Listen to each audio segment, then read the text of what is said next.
Sådan, Lasse. Så vil jeg gerne byde velkommen til dem, der er kommet for at se stykket, som vi har lavet i løbet af en uge, der hedder Hvem er danskerne?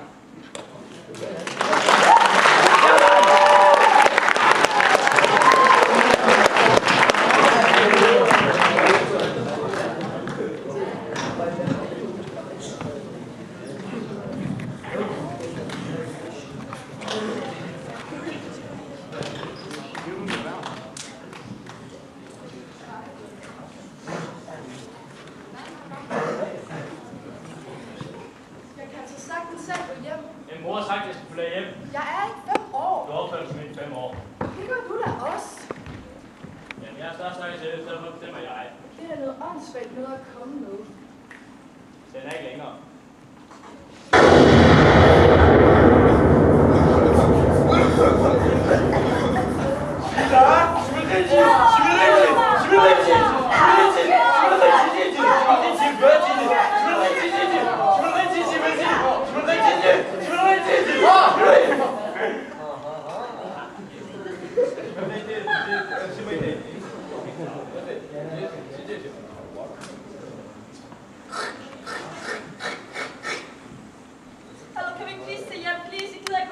Kan vi jo ikke, rumskibet er kaput. Det er også fordi, hun trykker på den store røde knap. Den blinkede, jeg vidste virkelig ikke, hvad jeg skulle gøre. What are you saying? I don't understand you. Hoxie, hvad siger du? What? Igen. Forstår I mig? Ja. Hallo, please, skal vi godt til hjem? Vi gider ikke være her. Jeg kan ikke lide at være her. Kan vi ikke? Rumskibet er kaput.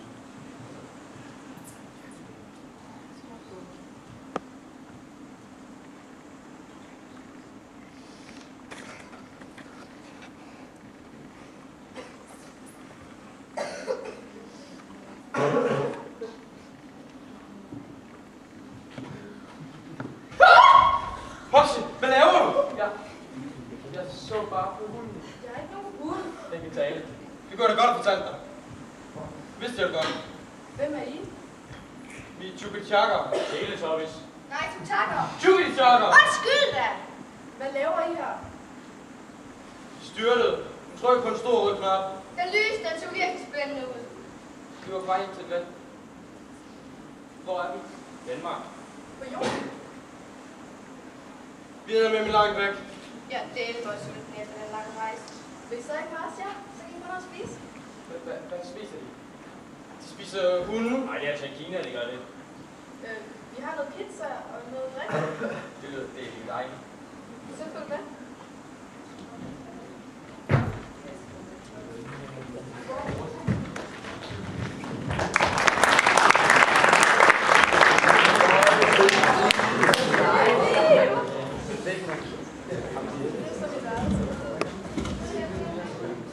Carsten, går du ikke ud efter pizza eller noget drik? Okay. Tak, godt nok flot. Tak. Hvad laver du? Altså, vi er lige kommet hjem fra en familiefest, men ellers skal vi på efterskole. Hvad er en efterskole? Det er sådan et sted, hvor man kan lære ting.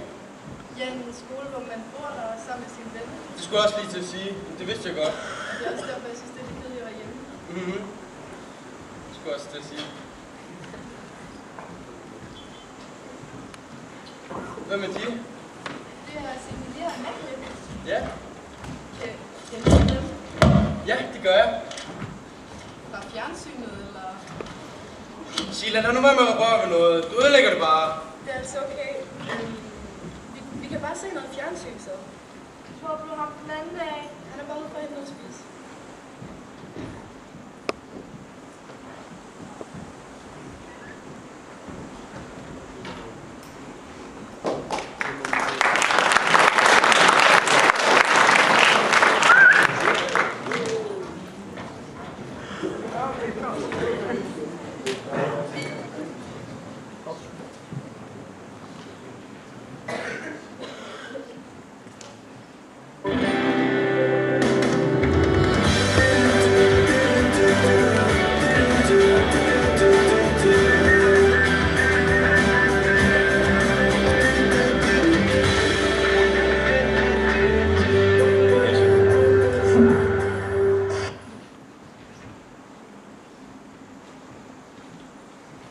God aften og velkommen Danmark.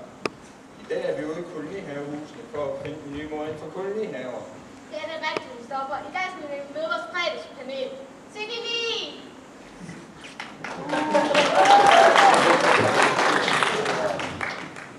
Amalie fra Paradise Hotel! Og sidst men ikke mindst, for alle højt elskede modtaget Jim Lyngvild!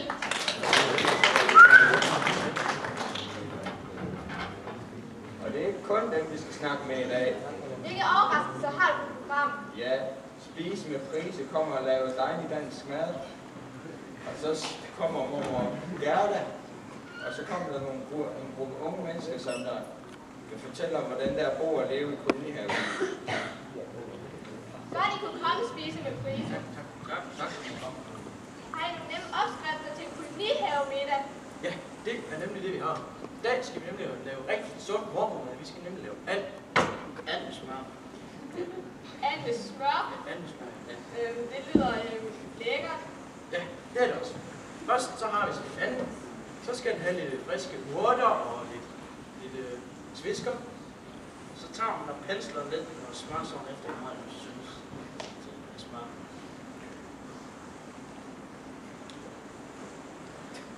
Og så skal den ind i ovnen i 2 timer. 2 timer? Er det det? Nej, så skal vi også have lavet smørsovs.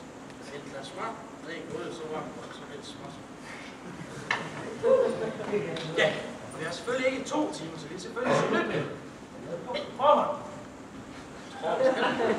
Tror du, den fik smør nok? Nej, den skal også træde fra. Ja, vi skal købe mere smør. Ja, nu det er det. Jeg tror, at vi går videre til Christoffer, før det går helt i margarine. Ja, tak. Det lyder ellers lækkert, var mormor Gerda. Det lyder ellers lækkert, var mormor Gerda. Hvordan er det at bo i kolonihavehus? Det er dejligt. Jeg passer min have på besøg af min familie. Hvor mange år har du boet der? I cirka 45 år, hver eneste sommer. Sommer. Jeg lærer at se, om Rikke Regnberg har noget sommer på programmet i dag. Og til hjælp har vi solskin med tegnsprog.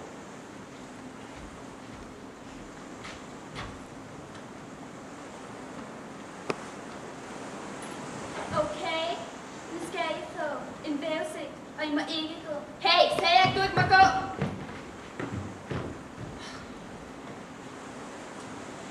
Der er sne her mod øst, fra hav og til kyst. På onsdag en orkan vil komme forbi. Ved sgu ikke, hvor meget vind der er i. Men de næste par dage er sgu heller ikke top, men på tirsdag kommer solen og fylder mig op. Så din regnfrak på. For nu må du gå.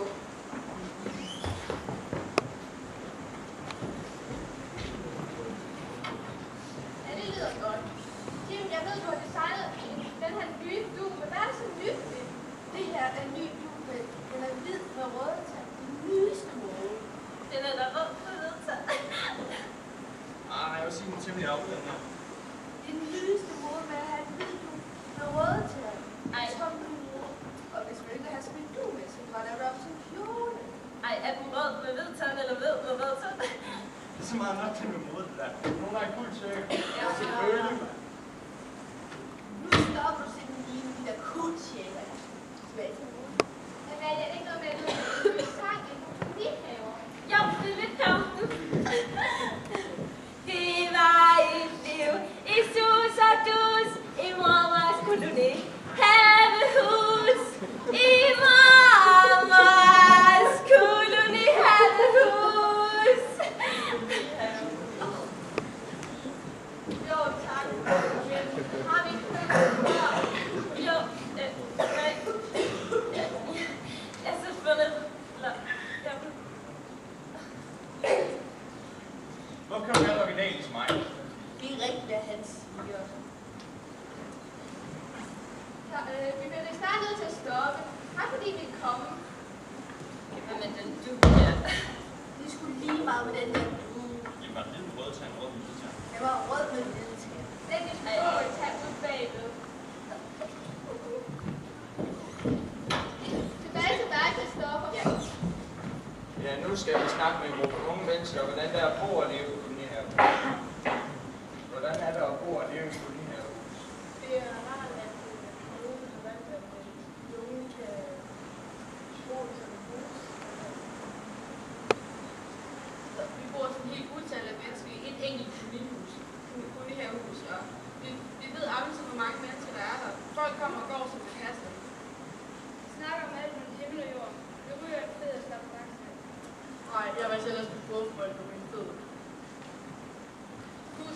som vores ven Karl lejede i bedsteforældre, som vi så får lov til at låne. Der er altid åben, og folk, der er en masse mennesker der hele tiden. Og så har vi en masse blomster i vores have. Ja, og man får vildt mange gode venskaber. Og så holder vi på vildt fede fester. Den hører i stank anbefalet, eller? Ja, det er helt klart. Ja, tak til jer.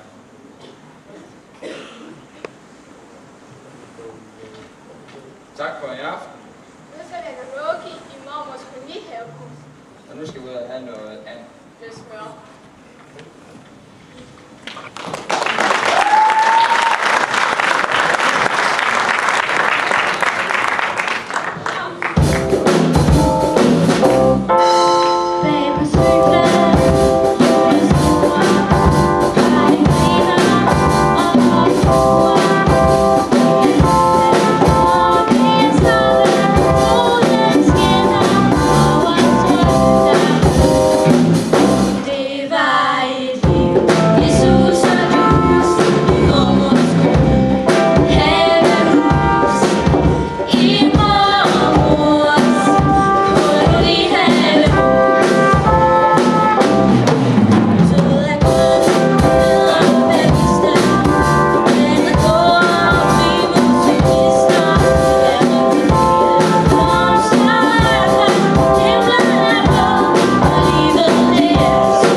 Bare noget, de gør nogle gange. Det er sådan, de opfører sig, når de er i fjernsyn. Så jeg synes, det er lidt sejt. Jeg synes, de er med det. Det skulle jeg også til at sige.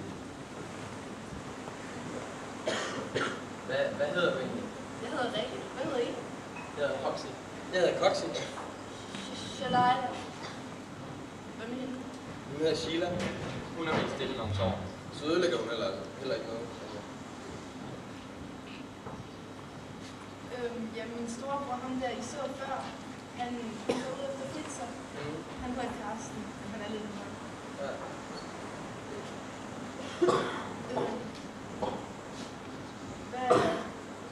godt lide at være i Danmark, eller er det meget anderledes?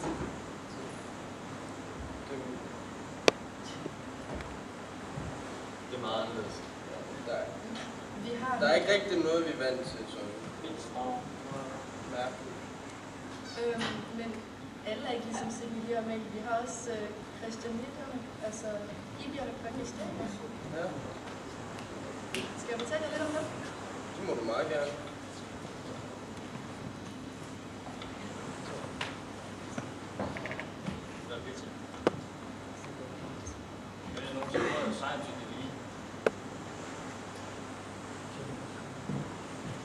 Ja, jeg synes han er sej. Men du kan jo bedre lide Christianitterne.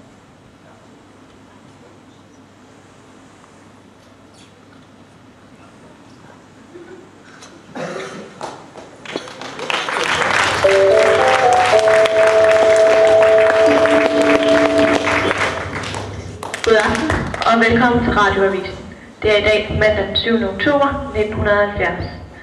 En gruppe unge har indrettet de tidligere flådebygninger på Holmen. Statsministeren forholder sig roligt og mener, at vi bare skal lade den være. Bygningerne bruges ikke. Der er hverken vand eller varme, og de unge vil nok være væk igen til vinter. Og vejrudsigten kort, i nat regn og diset og tåge, til bliver det blæsende med nogen sol. Temperatur mellem 11 og 18 grader.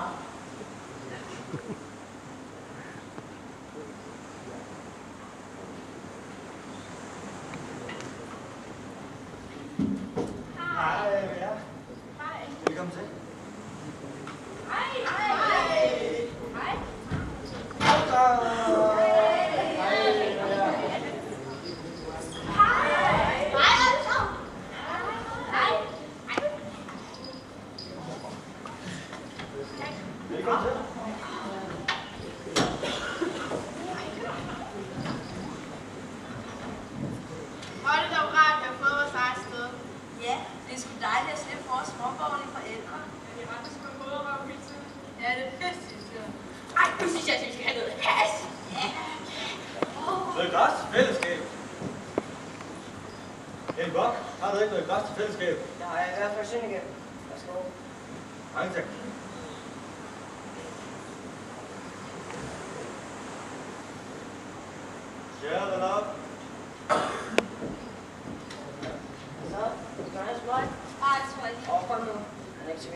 De synes, det er 17% af de vil pisse ligeglade.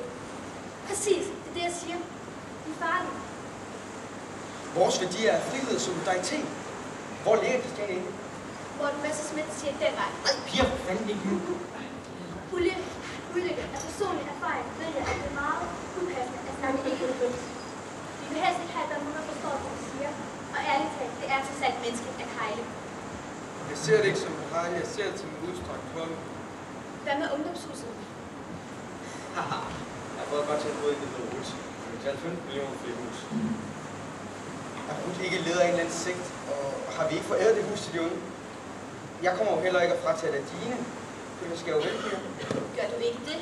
Det er jeg nu så sikker på. Nogle gange siger man jo, at man giver og tager. Guitar. Nogle gange så må man jo tage det, man kan få, og Ruth er der penge i. Sæt politiet ind og rød hele lortet. Hvad sagde han? Hvad?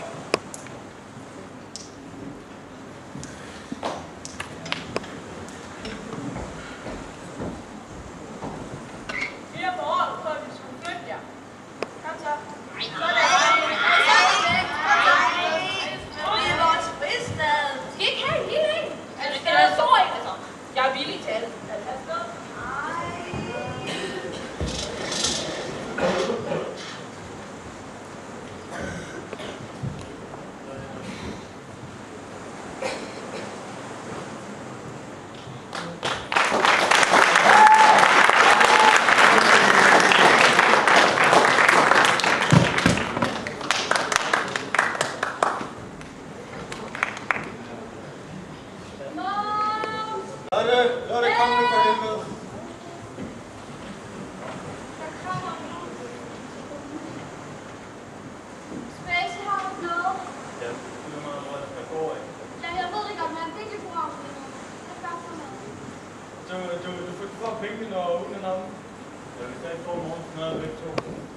Hvad sker der?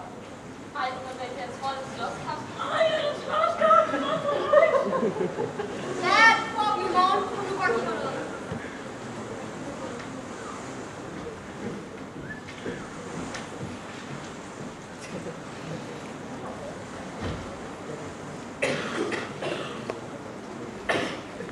Har du lige godt med et eller noget? Der var i hvert fald sådan en rejse, som skal blive morgen. Ej, vi skal lige høre noget. Mig og Becky, vi mødte den klammeste fyr, der ligger nede i Island. Ja, han troede, vi kunne være uden kondom. Hvad tror han om os?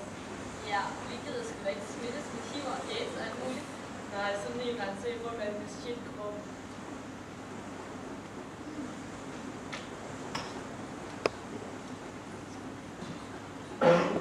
Rådet af kandidaterne har de bedste grunde i København, men ikke engang følger vores dag. Vi burde udstikke jorden til grunden og tjene kassen på det. Det er jo det, jeg sagde. De breder sig som rotter, og de er der resistente over for vores politik. Der vil jeg gerne have lov til at lægge fast, at vi i det danske folkeparti ikke bliver med til at få den slags aber. Christianitterne er et fredeligt folk, som går ind for frihed og tolerance. Er de nu også det? Det er jeg nok så sikker på. Jeg har respekt for alle mennesker, så længe de mangler ret. Dansk Folkeparti går vi jo ind for at beskytte demokratier. Ytringsfrihed, ældre mennesker, kongen, især mig og svinekød. Gode danske værdier, som er beskrevet i grundloven, og ikke alle andre fis som frihed og tolerance. Vi må godt bruge et nyt hus. Det kunne være godt, hvis også vi fik nogle penge, så det ikke kun var pusher på Istergade, der sidder på det. Ja, vi må sætte fokus på Istergade. Der er for meget prostitution og ballade. Hvad er det for et problem? Jeg kan næsten ikke huske det. Jeg kan næsten ikke huske det. Hvad var det egentlig konflikterne gik ud på? Men nu du snakker om ballade. Hvad med ungdomshuset? De autonome er dårligt oprettet hjemmefra. De er færre end muslimerne. Det siger sig selv, at sådan nogle lille med velkendes. Ja, så siger vi det, pige. Der er mere på dagsordenen. Ved det hæves. Er der nogen, som er noget på Istergade? Ja, selvfølgelig. Nej, tak. Afsted.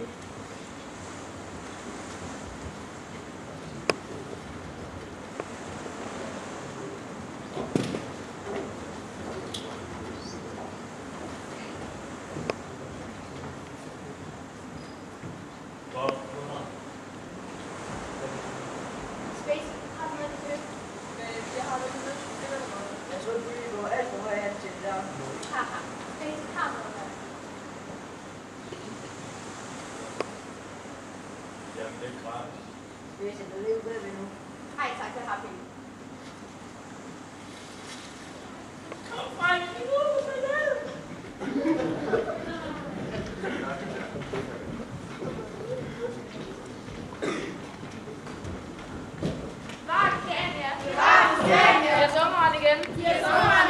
Vi vil være frisindede igen.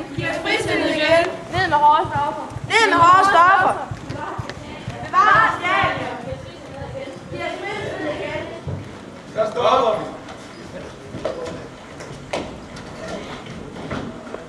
Giv os Danmark tilbage! Giv os Danmark tilbage!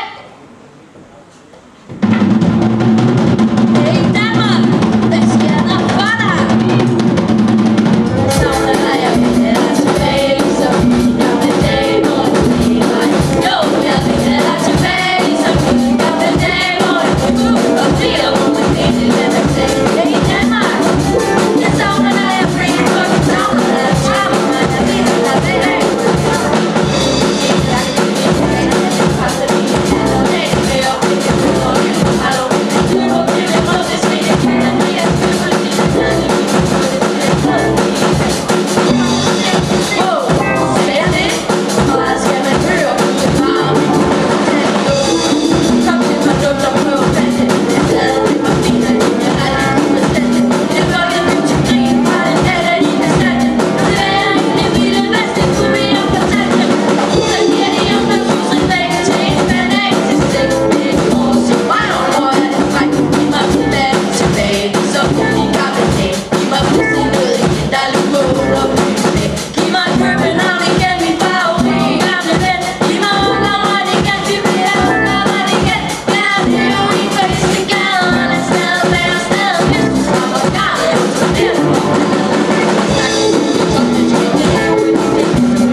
Jeg synes ikke på sig. Jeg synes, de er farlige.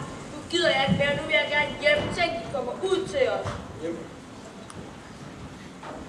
De kommer ikke ud. Er du sikker på det? Ja. Det er noget, du ville være, som bor her i Danmark. Jamen, sådan er det ikke altid. Du har for eksempel ude på landet eller marker og sådan noget. Ligesom det her billede. Hvorfor har ham der kun underbukser på? Det er fordi, han er undertøjsmodel. Det er sådan nogle pæne mennesker, vi har. Synes du, han er pæn? Sheila! Rest op! Hvorfor falder du hele tiden? Jamen, jeg skulle bare se bladet. Ja, men det er i hvert fald stadig ud på landet. For det meste.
Der er nogen, der har skudt min hane.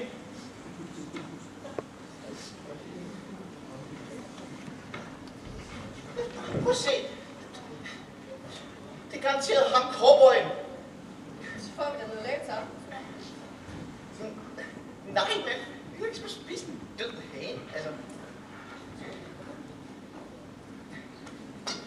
Nu går jeg altså over og slår ham ihjel, så gør jeg. Nej, du gør ikke, Vibo. Jo, jeg gør så. Jo. Vi kan invitere ham på kaffe og snakke om det. Nej. Det kan vi heller ikke. Jo, det kan Nej, vi. Det nej, kan vi også. det kan vi ikke.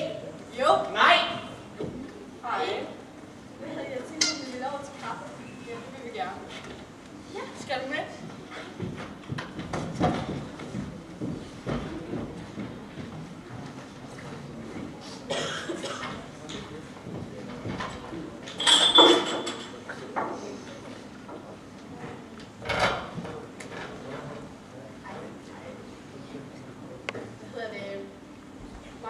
Tøs, vi har sådan en strikkeklub, og så tænkte jeg, om I ville være interesseret.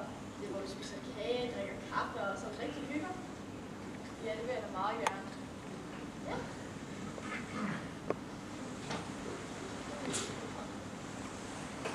Ej, har du set Simone, de drikker sgu kaffe? Nej, det er sgu også til landbrugsfolk, så er det meget bedre med champagne. Åh, du er sgu så sød. Nej, det er dig, der er sød. Vil du have noget mere champagne? Ja, tak. Altså.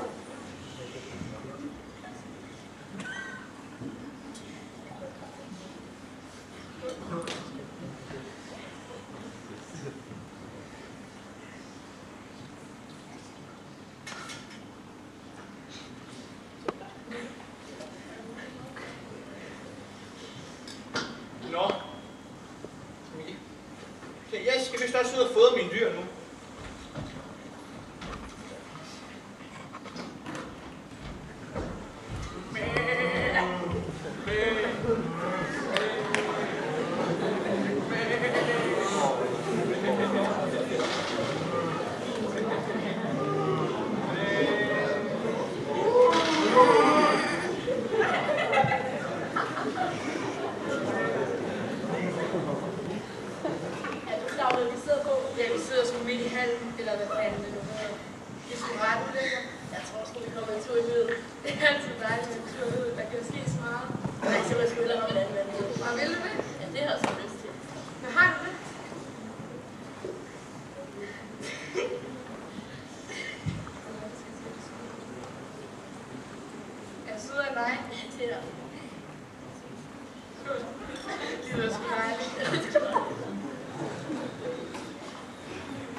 Har I forresten hørt om det nye hudprodukt?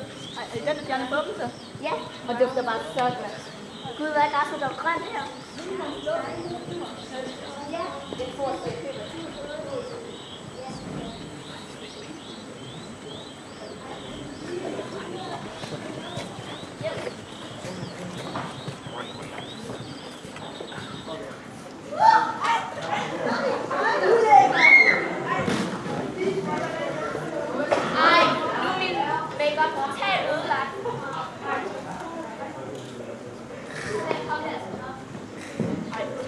til de folk der.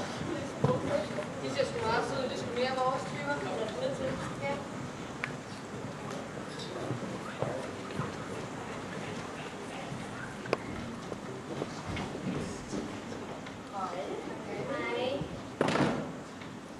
Så der lugter sgu lidt her. Er det dyrenes parfume? Ja, det er fattigt. Ej, lad os gå op og få noget mere at drikke.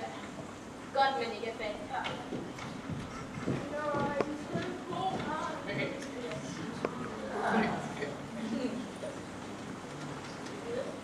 Det lugter.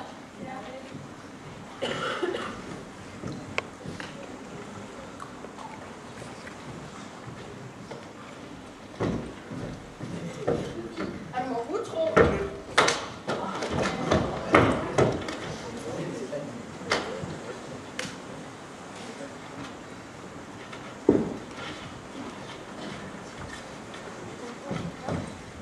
Ved du hvad, cowboy? Så er den her mark altså slet ikke stor nok til os begge to. Nå. Ja. Derfor vil jeg udfordre dig til en duel. Okay. Ja.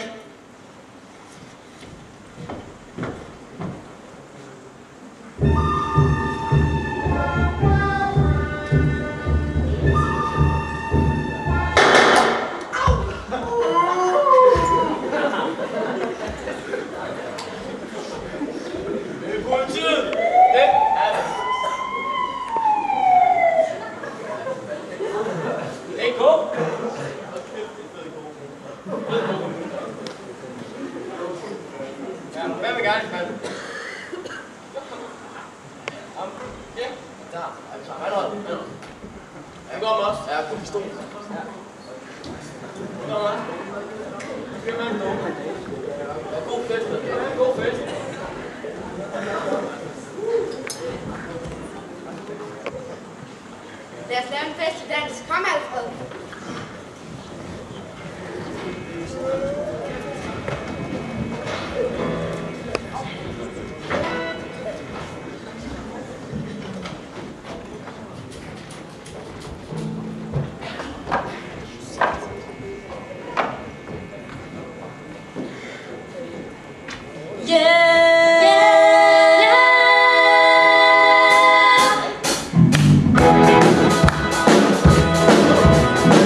Ja, altså det kan vi altså gøre meget bedre. Skal vi vise dem det? Jo, kom så, vi viser dem det. Vi kan gøre det meget bedre.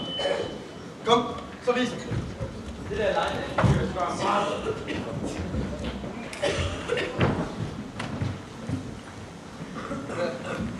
Hvad var det? Kom.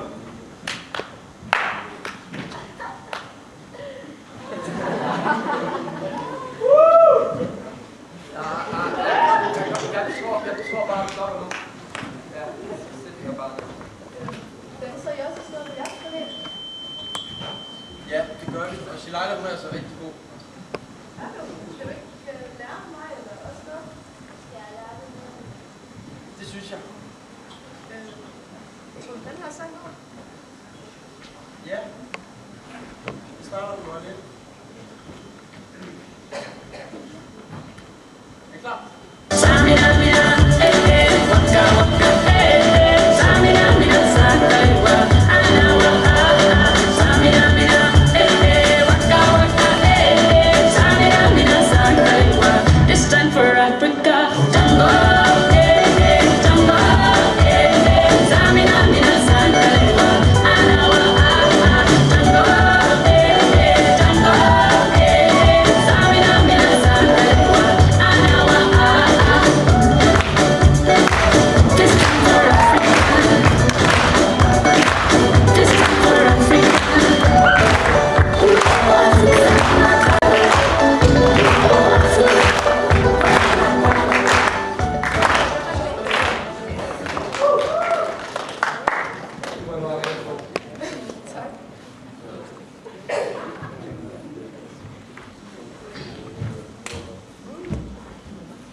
Det er min Space Timer 7000.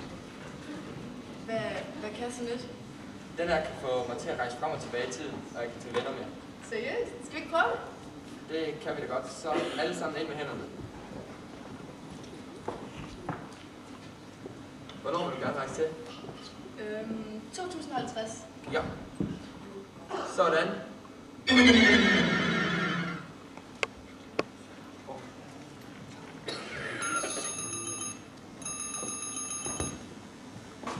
Hej, nu er det 69 og 77.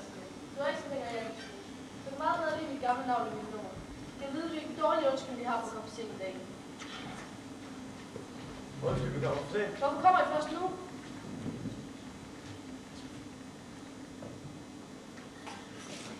Vores flådeskutter punkterer. Vores flådeskutter punkterer. Ja, det var ny. Skyld jer at komme til en vej til at komme. Nu skal vi i gang i den fremlæggelse. 104 og 25, vågn op. Værsgo at gå i gang med husk jeres briller. Vi har downloadet 2 journalister for historie i basen. 3, 4, 5, 6, 7. Vi har valgt at sende tilbage til 2010, hvor danskerne og svenskerne spiller landskamp.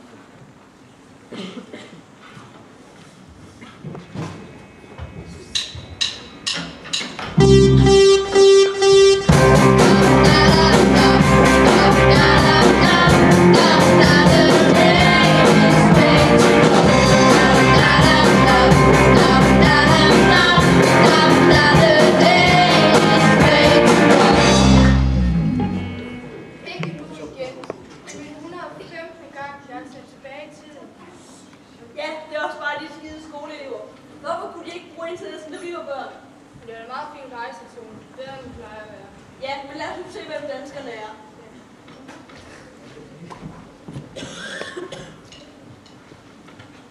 Har man fået pizza her? Nej, kan du ikke læse det i en pølsevogn?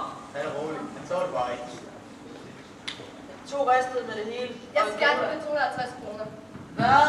Det mener du ikke? Så man kan ikke meget væk. Så får I ikke noget? Så er bare cool. Høj. Høj. Hvad så, Butte? Sæt lidt ud, så mennesker du skal lave det. Skal vi ikke tage en kunne ellers? Jo, lad os det. Undskyld, ikke du. Og vi stiller et par spørgsmål. Ja, så skynd dig.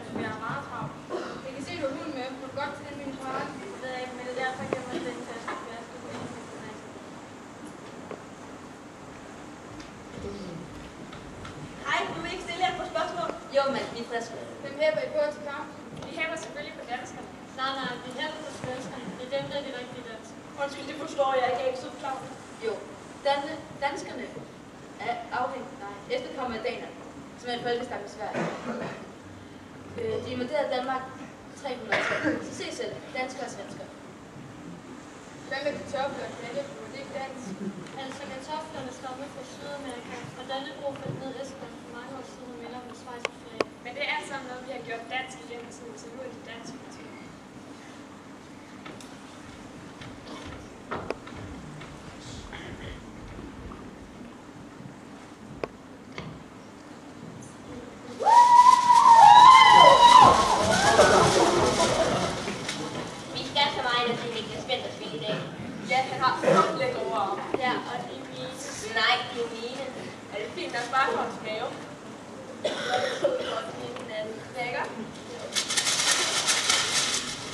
Ej, helt ærligt. Nu må jeg altså stoppe. Det er lige meget, hvem af jer, der får hvad. Bare jeg også får noget af ham.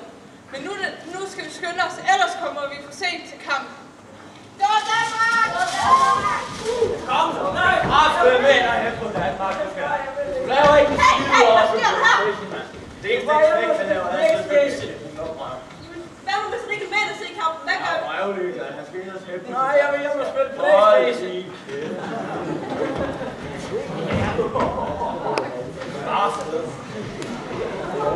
Det er så god gang i dag.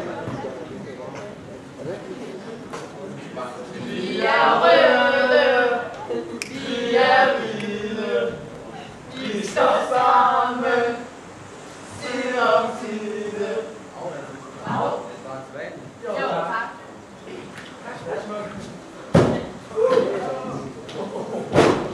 Det er godt. Nej, hvad sker der? Kom! Ja, godt. Ja. Hvad er det, der savner danskerne? Hvad er det, der savner danskerne? Ølbold og plader. Ja, kom så. Skandale, slummer. Skandale, slummer. Og kraftfans tv-mand. Ej. Dommer, hvad er det, der drømmer godt din røv? Vaseline! Kom så. Ja, sådan nu. Ja. Sådan nu. Han skyder! Hvad han venter? Han scorer! Ja! Hund! For vi tager guldene ikke. Vi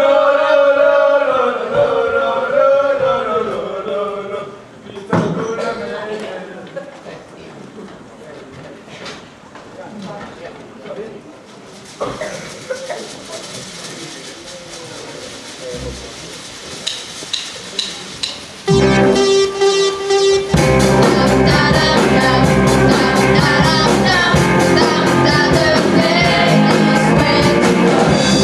Da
virkelig til at spille lotto?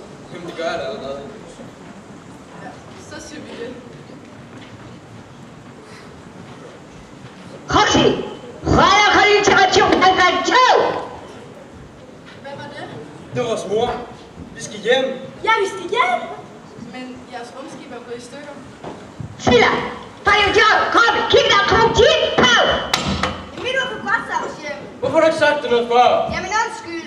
Så kom der spørg os hjem. Vi skal hjem! Så kom. Så går vi. Karsten, gør du ikke også med? Hvad så med dig? Skal du ikke også hjem? Jo, desværre. Jeg vil ønske, at du kunne blive her nogle længere. Jeg vil rigtig gerne sige, at Hvad hvis nu jeg aldrig ser dig igen? jeg kommer tilbage. Jeg lover det. Sikker? Nå.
jeg sagt, de ikke skulle. Nej, de går aldrig, hvad jeg siger. Tusind tak, fordi I var et dejligt publikum, har jeg ret?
Jeg tager fandme selv på.